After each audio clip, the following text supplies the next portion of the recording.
systems.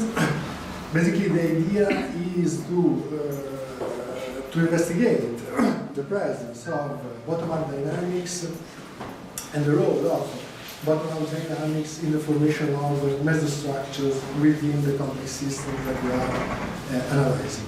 Is the voice okay? Do we have to shout a bit more? Okay, perfect. So basically the idea is that in the complex systems we have several agents that are interacting among themselves, and we want to look at how they are organizing their own interactions in order to form, in order to give shape to intermediate structure, so mesostructure. In the sense they are between the macro level and the whole system. This is an overview of the presentation. I will give a very short introduction.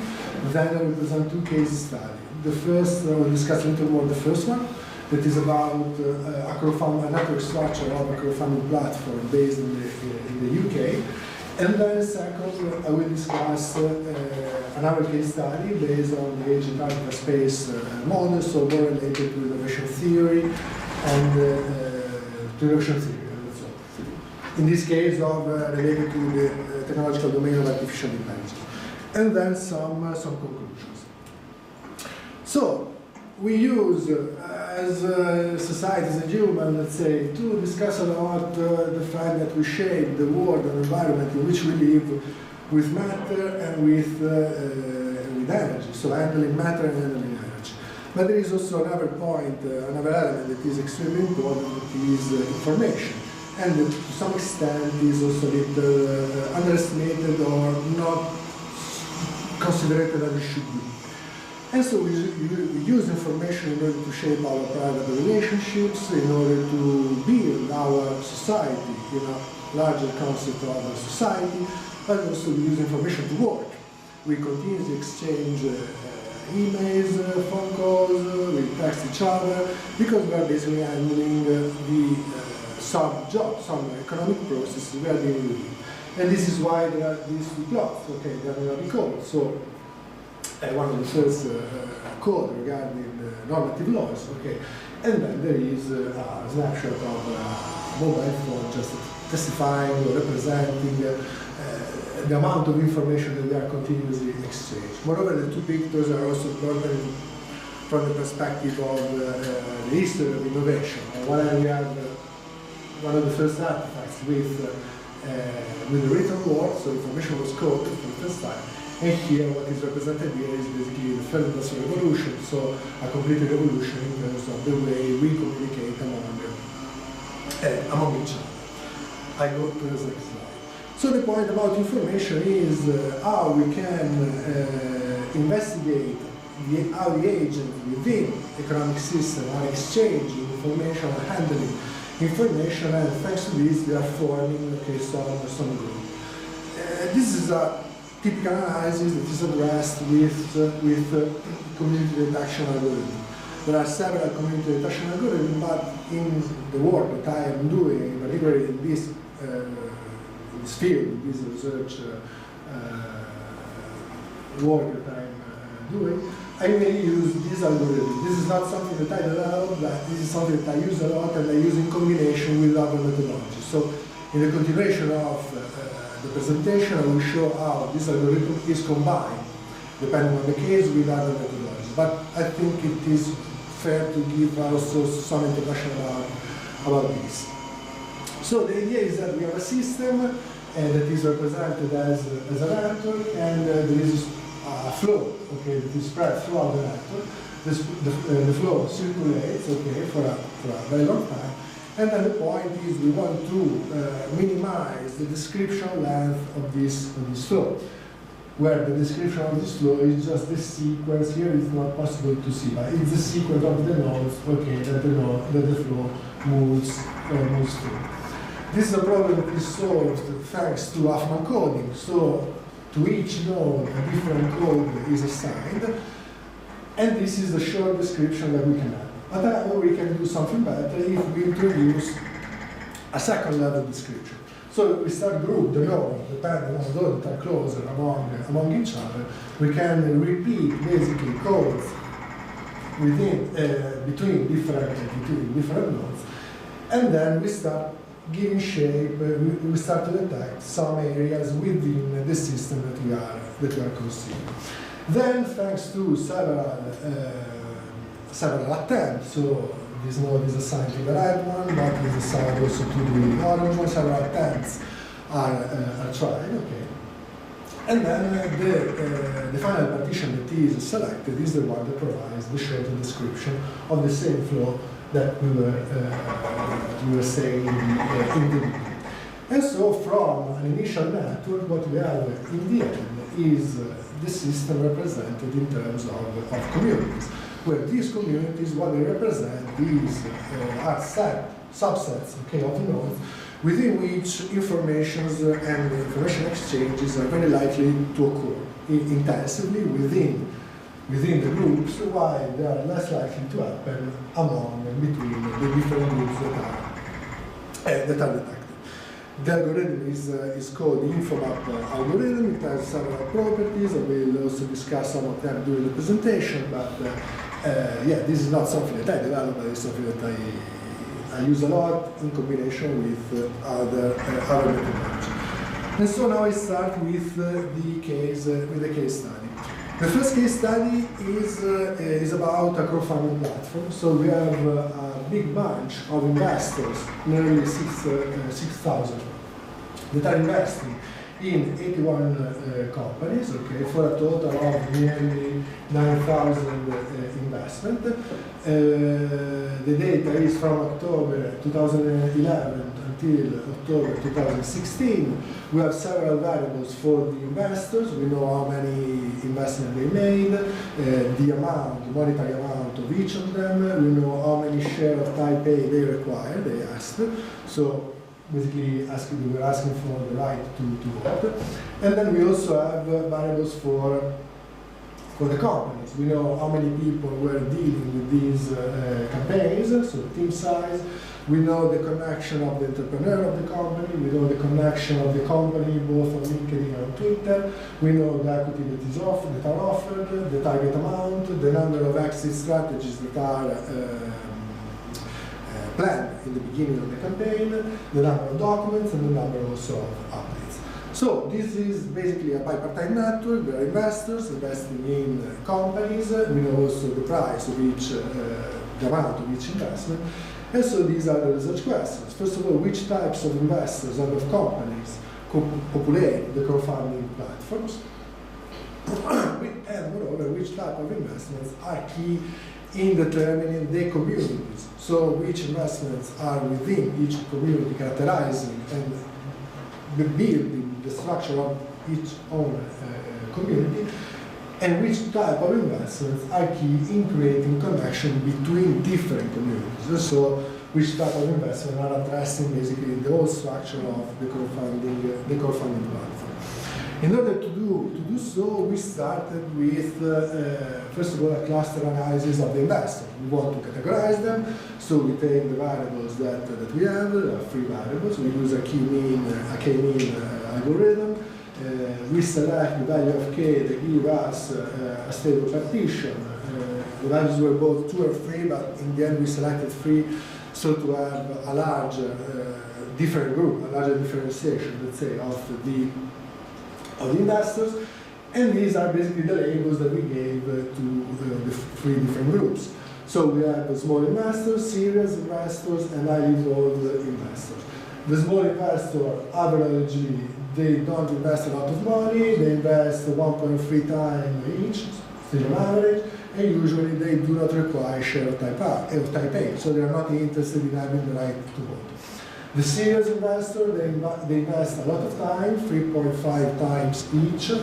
They invest not a very good amount of money, but more money averagely than the small investors, and they require almost half the time the share of type A, so they are interested in the right to vote. And finally, the highly involved investor, they invest very few times each, just a little more than 1. They basically always ask for the right to vote, and when they invest a lot of money. So these are the 3 profiles that were emerging from the variables that were available. And then we did a cluster analysis for the companies. Here we don't have a specific theories regarding how these variables are interconnected among each other. And so this is why we use a principal component analysis plus a hierarchical analysis based on the 5 most relevant dimensions that are overall accounting for the 80% of the variance. Thanks to the analysis of the diagram, we selected also here three classes, okay, and then we labeled them in the following way. High signals companies, one-way signals company, and mixed signals company. The first one, basically they provide a lot of information to the investors. They have a lot of people working at these campaigns. They have good networks both in LinkedIn, both the entrepreneur and both the company, both in LinkedIn and in Twitter. And also they have a lot of documents and a lot of athletes. So this is why they give a lot of signals. This is why they do. Then there are the one-way signals. Here we can see that basically the only variable that on average is relevant, let's say, is the entrepreneur LinkedIn connection. So basically the signals that these companies are giving are mainly based on the figure of the entrepreneur. There is a strong figure of the entrepreneur, and this is how these companies are characterized. And then finally we have mixed signal company. Here we can see that the team size is not that big. The entrepreneur LinkedIn connection is not so developed, but on the other hand, the company LinkedIn connection and the company Twitter followers are not that bad. And so this is why we see contrasting elements, and this is why we call them mixed signal companies. Could I ask you a question? Very quick. What how team size can be smaller than 1, just 0.3? Because there were also companies in which basically there were no people working at it. There were just entrepreneurs, but there was not a specific team working at the campaign of the company. It's team plus 1. So at least there's entrepreneur. Yeah. The entrepreneur is not counted. Okay. Sorry. Okay. Yeah, definitely. Sorry. There is a specific group of people that can work just at the campaign that the company is providing. Okay. So, but in some cases there was no one. Okay. And then moving to what I presented in the beginning, so community detection. Here we wanted to address the following point. So I read the citation. Crowdfunding communities are becoming loads of social interaction in which members are embedded in social relationships and develop internal social capital. So here the idea is how the investors are likely to exchange information, to form groups, to form communities within the crowdfunding platform, and how we can investigate it. And this is why we relied or we used the algorithm that I presented in the beginning, where the idea is to detect subset of agents that are very likely to exchange a lot of information. Okay, and this is the result. Okay, we found 6 different communities that are here represented in rows. They are non-overlapping communities, so each node can belong only to one of these communities. So basically this is a contingency table where we have the clusters of, here the clusters of investors, the clusters of the companies, and here we have the communities in which the corresponding nodes are located. At this point, we started to discuss the research question in the sense that with this result we could have dig into the composition of each single community and started to characterize them in terms of the agents that are involved, that are located in it. However, we moved in a slightly different direction. Sorry. In the sense that we started to ask ourselves which kind of connection, which kind of investments were characterizing internally the community, and which kind of investments were characterizing the connection between different communities. Here there is a representation in order to better explain the concept. Okay, we have investors, we have companies. This is a representation of a bipartite network. Both investors and companies are characterized with different shades of color in order to represent the different clusters. Okay, and also we detect, we have also the communities, the 2 green areas. They represent basically the communities in a network. So the research question is which type of investor characterize internally the community. So for example, these connection are investments that are done within the same community, and which type of investments are key in generating the connection between the two different communities.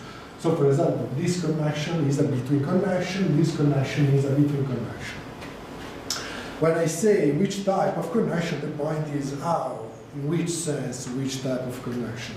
And so in order to develop this point, we characterize each connection depending on the cluster of the investor, the cluster of the company, and also the fact if the two nodes belong to the same community or not. So defining a within investment or a between investment. Here, this is what is basically displayed in this slide, and so the test that we did is basically to check if the network that we observed, the number of connections that we observe between investor cluster alpha and investor cluster beta within connection is equal to what we can see in a random network or not. Okay. This is for the within connection, and this is for the between connection. Okay. So at this point we have to compute random networks. Okay. And to do that, we use two different models. In the first model, basically we assign to each node the same degree of centrality that it had in the original network. Okay. Then we randomize the peers, and after the network is computed, we perform a community detection as it was performed before, and we count each type of connection depending on cluster of investor, cluster of company, and the fact if the investment is within or between communities. Okay. The second random network model is still the same constraint is applied, in the sense that each node maintains the same degree of centrality that is observed in the original network, but we put also an additional constraint. So we ask for the fact that we need the same number of connections based on the cluster that we observe in the original network. So if we have 12 connections between cluster alpha 1 and cluster alpha 2, beta 2, I apologize, in the original network, we want to have the same quantity, the same amount, also in the random networks that we are computing. So we're adding some constraints, exactly. Then, of course, with these constraints, the peers are randomized, and then the community detection is performed. Here we have a plot describing basically the number of communities that are detected in two different models, okay, in the random networks that are computed. So we can see that in model 1 we have nearly 300 networks, random networks presenting less than 20 communities, while we have a big bunch of networks that have more than 80 communities. More or less similar results also for the model number 2. The point is that if we use these networks, so with a very large number of communities, in order to compare the result of in order to compare what observed in the original network, we would have basically compared two structures that are extremely different, in the sense that here what we have is basically one community per company. Companies are 81%. So there was no point in moving on with this kind of comparison. And so this group of random networks and this group of random networks are completely discarded. And this is then the result. Model number 1, we have 316 random networks. This is basically a three-way table in the sense that we have here within the communities investments, here between communities investments. On the rows, we have the three clusters of investors, so highly involved investors, the serious investors, and the small investors. In the columns, we have the three clusters of the company, so high signals, one-way signals, and mixed signals company. What is represented here, this area, basically they represent the distribution of the number of connections that is observed for the corresponding combination. Plus, the red dot indicates the original value that is observed in the original network. The idea basically is when we see this point is larger than basically what expected, considering the random network that are observed. In order to statistically address this point, what we did is a column that is mirrored two-sided one sample Goodness of fitness distribution test, for discrete distribution. Basically, the idea is that having the information of, go back 1 second to the slide. Knowing this distribution, we compute an empirical cumulative distribution function, and then we compare, we go to see where this value, the original value falls. If the probability that extreme larger values are observed, then the test results as significance of 1. Okay. And these are the results. So green areas, they're telling us that what observed in the original network is larger than what expected, given what we are observing in the random, based on what we are observing in the random networks. The number of stars indicates the level of significance, okay, and also the dimension of the squares. In case that the square is red, the value that is observed is lower than expected. This is the result of the model number 2. We start to see something, but I would move to model number 2 because the results are much clearer. Okay. Model number 2, same thing. Here, more or less, the values are pretty similar. However, there is some difference. The methodology is the same. Here, what is plotted still is the same. So, number of connections depending on the combination that we are considering. And these are the results. So we see that basically the agents, the investors that are key in generating connection between different communities that are observed in the crowdfunding platform are the small investors. So they generate independently from the company that is the type of company that is considered, they always generate a lot of connection between different communities. Why? They are not so, let's say, good, or at least less than expected. They generate connection within the community in which they are located. Plus, also, we have some indication regarding the one-way signals companies. Okay.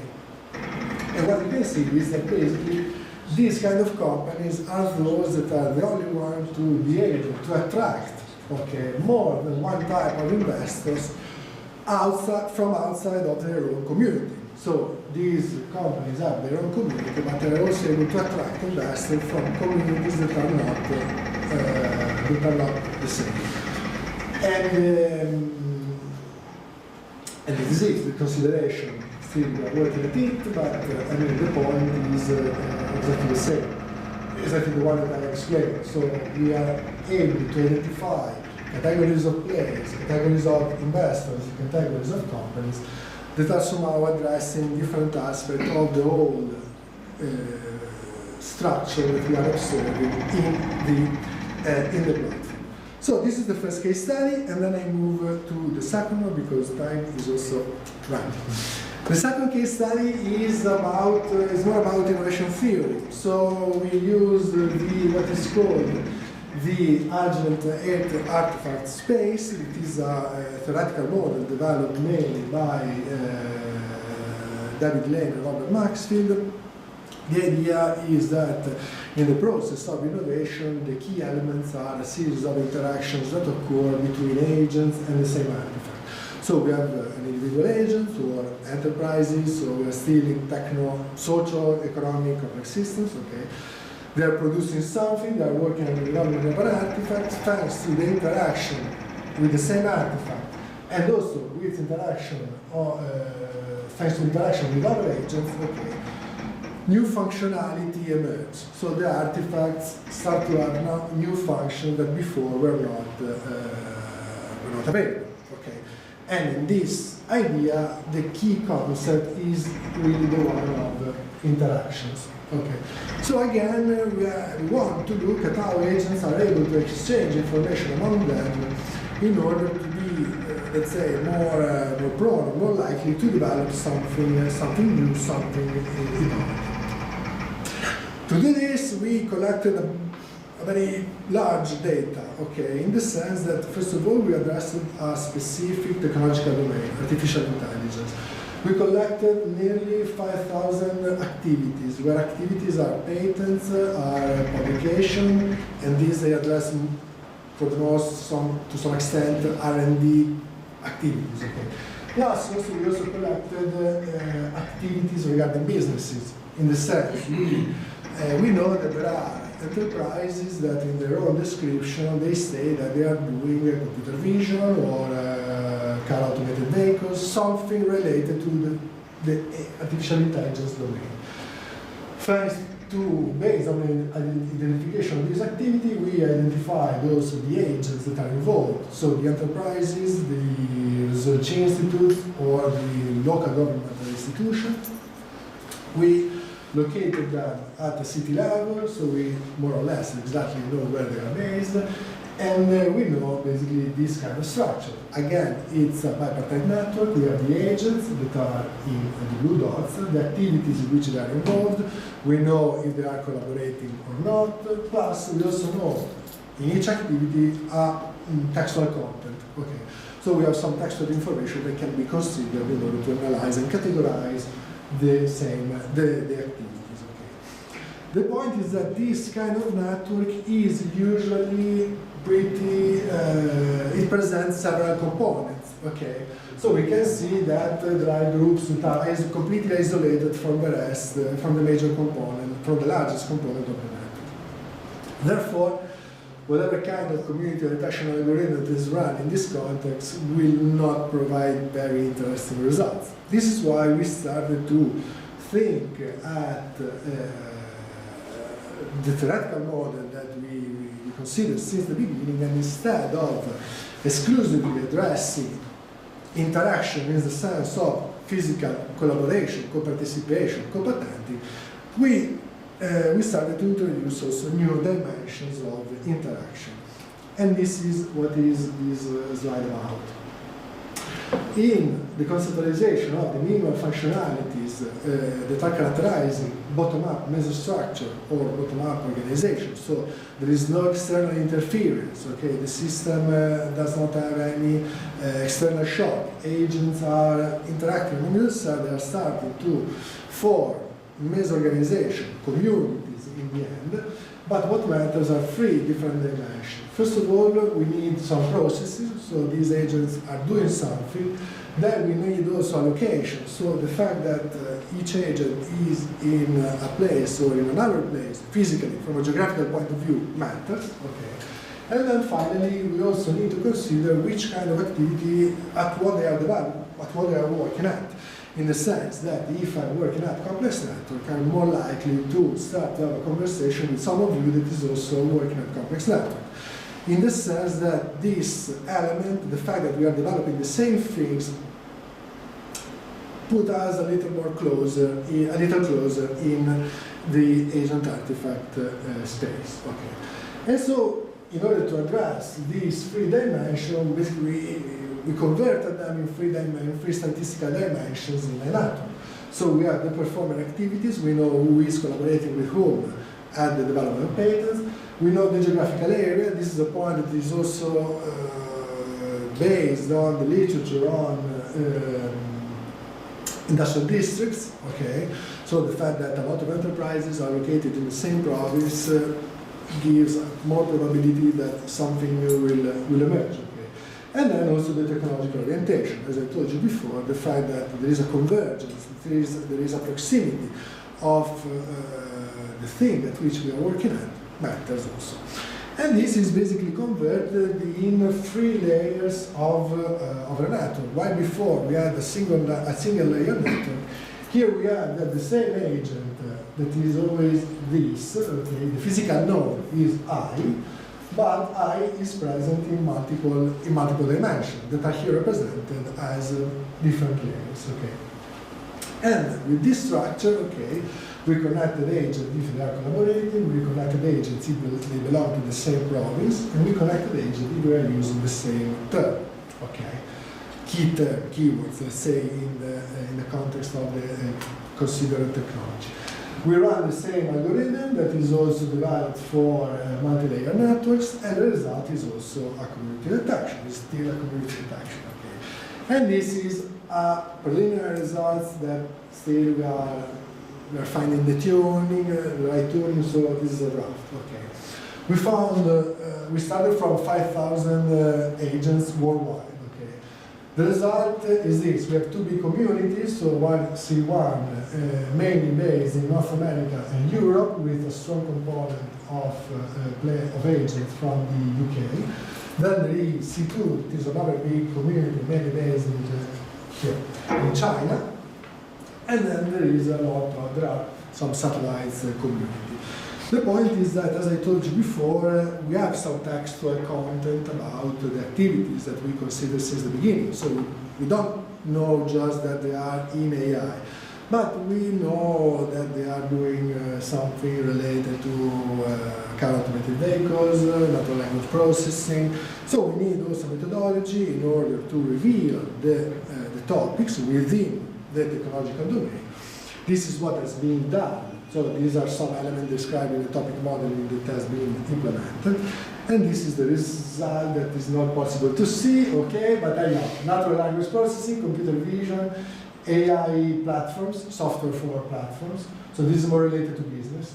Machine learning methods, deep learning, these things, robotics and automation processes, connected automated vehicles. These, of course, are labels. After the analysis of the keywords that are identified, there is a lot of work, but it's a colleague maybe doing this work, so it's not probably what I am doing. And then we are starting to analyze how the different communities that we are detecting are involved or not in different topics. And this is the result we have. We have the community that is mainly based in Europe and America, is mainly developing AI in the context of businesses, so platform and software services, okay? While what we see in China is a lot of work in machine learning method, deep learning method, computer vision, exactly, and also connected automated vehicles. The point is that still this is, well, it's already a good match of the result and is already providing a lot of interesting insights. But nevertheless, we are looking for some statistical measurement. Okay, we want to move into something more related to statistics. Okay, let's say like that. I forgot. There is also this slide. We can also open, let's say, the big community, bigger community, and start to detect the sub-communities. And thanks to this, we can basically analyze the frontier between the two large communities that are detected in the beginning, and also we can see also a different topic that each community is dealing with, but this slide is not okay. Then, in order to measure the involvement of each community in specific topics that are detected, this is what we are computing. In the following slides, the results that I'm showing are not based on AI because for a serious reason there was no time to do that. I thought it could have been possible, by the end it was not. So what you will see is based on the same exact methodology but implemented in the field of photonics. So instead of searching for activities related to artificial intelligence, we looked for activities, mainly patents, dealing with the technology of photonics. So laser, lidars, this kind of thing. We measure the involvement of the community C in topic T as basically the summatory of the flows of each agent. The flow is the amount of information that each agent has in the full network. Okay, multiplied by the summatory of the fractional account of the activity. So if we have a patent that is co-patented and we are into patenting this, that activity counts 0.5 for me and 0.5 for the other applicant.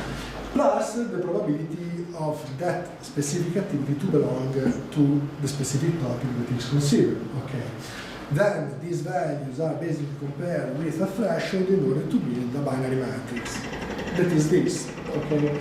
In the rows we have the communities, and in the columns we have the different topics.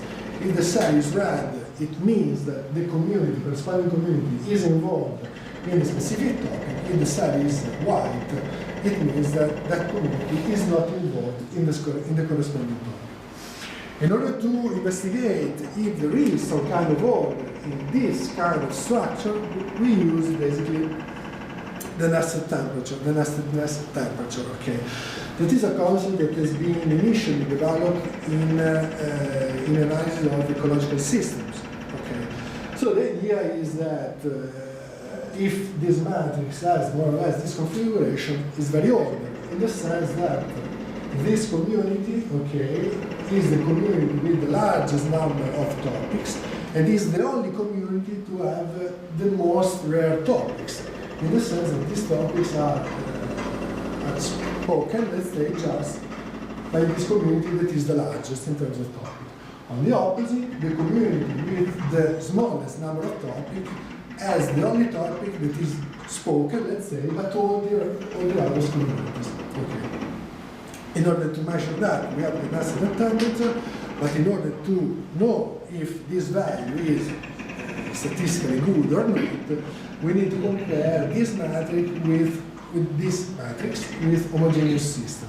So we take the matrix, we fix the number of topics in each column, not the number of topics, sorry, the number of communities that each topic is involved in. So it's 1, 1, 1, 2, 2, and so on and so forth. But then we randomize the position. Okay, so this red cell can fall here, here, here. We compute a lot of homogeneous system in order to have a distribution, in order then also to compute a zeta score.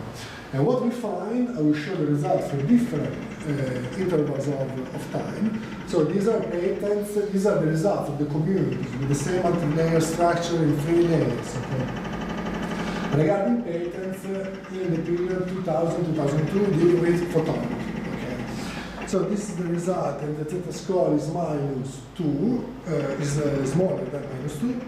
This is the result in the next period. Okay, so still there is a good indication of order. This is the result for the next period, and again and again. And this is the last one. Of course, we tried several thresholds. This is just a representation, but for all the thresholds that we consider, the results are always smaller than -2.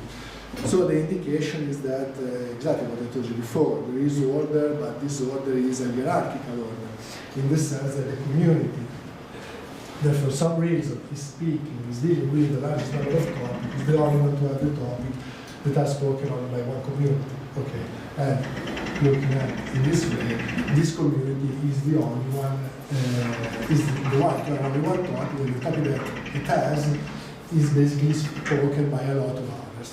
Communities. Okay. These are exactly the results, what I told you before, and then conclusions. So, the simulation of information flows is a powerful tool for the detection of community in complex networks, in the sense that, as I showed you before, this kind of algorithm can be implemented in a single-layer network, multi-layer network. It takes into account the weight of the connection, it takes into account the directionality, and also it can be implemented in unimode or bipartite network. So it's extremely powerful. But this is not the most important point in my opinion, in the sense that the underlying principle that the underlying principle of the algorithm, it really allows us to simulate bottom-up dynamics regarding the spread and the circulation of information. And so we are really addressing the point of detecting meso-structure that are basically starting from the bottom. So nothing that is imposed from outside of the system. The results of this simulation need to be combined with our analysis of results, and this is what I presented. So we have with the tech communities, but we need to look at the structure that these community in which these communities are involved. So the community is not the end of the analysis, but it's just a way to represent the intermediate level of the system. And finally, what has been shown in this presentation is just a way to explore this analysis from a statistical point of view. And so in the two cases that I presented, basically we found out that the communities, as they are computed, they allow us to find some emergent characteristics that are not random. This is the end of the presentation. Thank you so much for your attention, and I really hope to follow up with you, and feel free to write me, and this is it. Questions, please.